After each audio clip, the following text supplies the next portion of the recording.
Hello everyone, I'm TychoCelchuuu, and this is part 2 of a two-part series. If you haven't watched part 1, go find it. I'll probably put a link in the video or near the video or something. This is the second round. We are now attacking. Inglorious Nazis and myself, TychoCelchuuu, are attacking against Legionnaire 1981 Lord Dark Wolfie. So basically they earned so many points last round while they were attacking, and now this round while we are attacking, our goal is to not let them earn more points than we did, because their points are going to be ticking up while they defend. And so we have to take those points back from them to stop their tick up, and hopefully kill some stuff. You can see mount something or other in the background. It's some sort of waterfall that doesn't do anything because it's outside the bounds of the map. It's pretty much just there to look cool, and you don't even see it very often because you have to move your camera around. Why did I let the loading screen go on for so long? Why did I record this? I guess I was going to talk about some stuff. Well, in any case, I like Frontlines, the game mode, because you do get to attack and to defend. Unfortunately, a lot of people, if it looks bad for them after the first round, they end up quitting halfway through the second round, just because they're like, you know, I'm not going to win. And so that's not fun. But so, now we get to see it from the other side. We are still United States. You don't swap nationalities. They are going to be defending as Japanese, and we're going to be attacking as United States, and you can sort of see the reduced unit purchase possibilities, although you can't really see yet because I haven't opened any of the tank menus or anything. But basically, we have 3 minutes to prepare. My ally has bought a Stuart and some assault infantry and some submachine gun infantry, so I am sort of happy with that. A lot of people just buy like a tank or something and attempt to muscle through with that, and that really doesn't work. They're going to have AT guns and stuff set up, and your tank is likely going to get shot.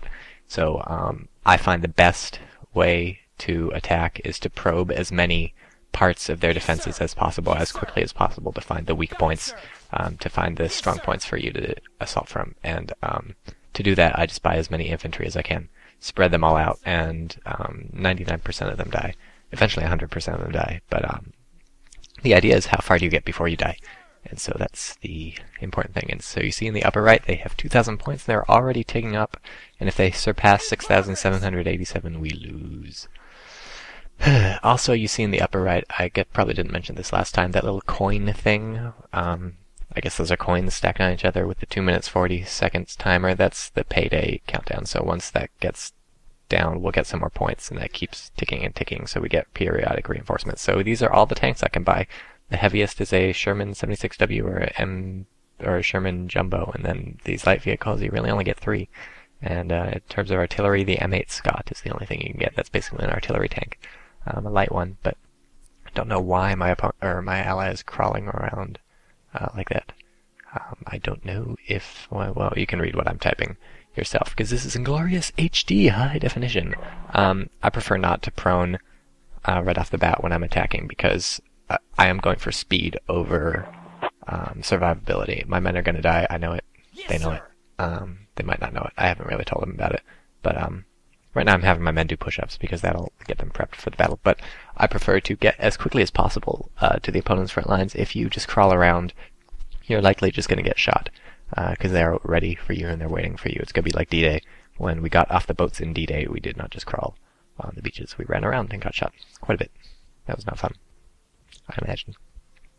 So, 30 more seconds, and right now I'm not buying anything just because I kind of want to see what they have set up, what their defenses are like, and what the weak points are before I buy something, because you don't want to buy a tank until you know if they've got a ton of AT guns, or you don't want to buy infantry until you know if it's like a minefield from here to Kansas.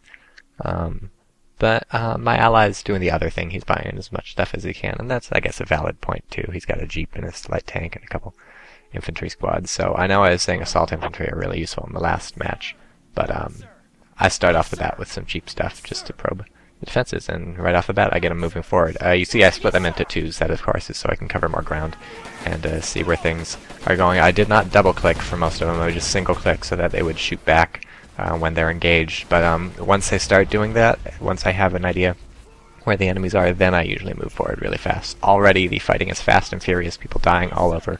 My ally Stuart has killed some infantry, and rather surprisingly, most of my infantry, all but like 2 men, have made it there. So a lot of that is just the area I'm attacking. It's a very built up area, a lot of buildings giving me a lot of cover. And part of it is just the enemy setting up his defensive line farther back than usual. But already I'm starting to take one of these points. I'm hiding behind some stuff, and I am taking mortar fire though, so I'm trying to reposition my men, because I know if I stop moving for even an instant, mortar shells are just going to start landing on my head, and mortar shells are landing on my head is not a fun song to sing while you're attacking or while you're defending. You really don't want mortars coming in. So I'm over here. I haven't seen any AT guns firing at me at all. I have seen a mounted machine gun and a mortar, plus a fair amount of people in trenches. So I buy a Stuart to attack that, because the Stuart's not going to get hurt by the mortar or the mounted machine gun. And I tell my men to go prone. Hopefully those sandbags will give them a bit of cover until my Stuart can show up and waste this mortar. But it can't. They're dead. And this is dangerous because there may in fact be an AT gun. I fire, but of course there's a building in the way. There may in fact be an AT gun that I haven't seen yet, but it's just, I figure if there is, it's at least kind of far back. Maybe it's not going to be a heavy AT gun. And I only hit near the mortar, but these are high explosive shells, so I managed to kill one of the guys on the mortar. I'm trying to also dismantle this building because I really don't want to get close. Like, I know I haven't seen any AT guns, but there may be AT mines, and it's just much easier to plink away from a distance. And so of course this is killing the momentum on my attack, but there's really not a lot my infantry are going to do while that heavy mounted machine gun is there, and I don't want to take out the machine gun before I take out the mortar, which is the bigger threat. So I just want to clear some space with my Stuart. Meanwhile, you can see on the right, my ally just lost a ton of people to stuff blowing up, and there we go. Mortar is dead. Is it? No, I want to kill the mortar. That's what I want to do. And look, that guy's just revealed himself too. He's got a machine gun in a sandbag thing, so I'm going to shoot that with my Stuart because he made a mistake firing at me. My ally is also firing at it, so that ended up killing it, my ally's Stuart. So I find a Stuart a very nice tank, just overall, unless you're fighting other tanks, but typically you aren't fighting other tanks. On defense, they typically don't buy a lot of tanks. And Stuart's got a fairly good gun. The real advantage is that since it's a small gun, it reloads fairly fast. You can just keep pumping out shells with the Stuart. So that plus its 2 machine guns means, or maybe just 1 machine gun, probably 2 machine guns, means it can mow down infantry along with the best of the tanks. Frankly, the difference between the machine guns on a Stuart and the machine guns on like a Sherman are nothing. It's the same machine gun mounted on them, and so in terms of mowing down infantry, they're just as good. And so the question is, do you need the larger caliber gun to kill anything?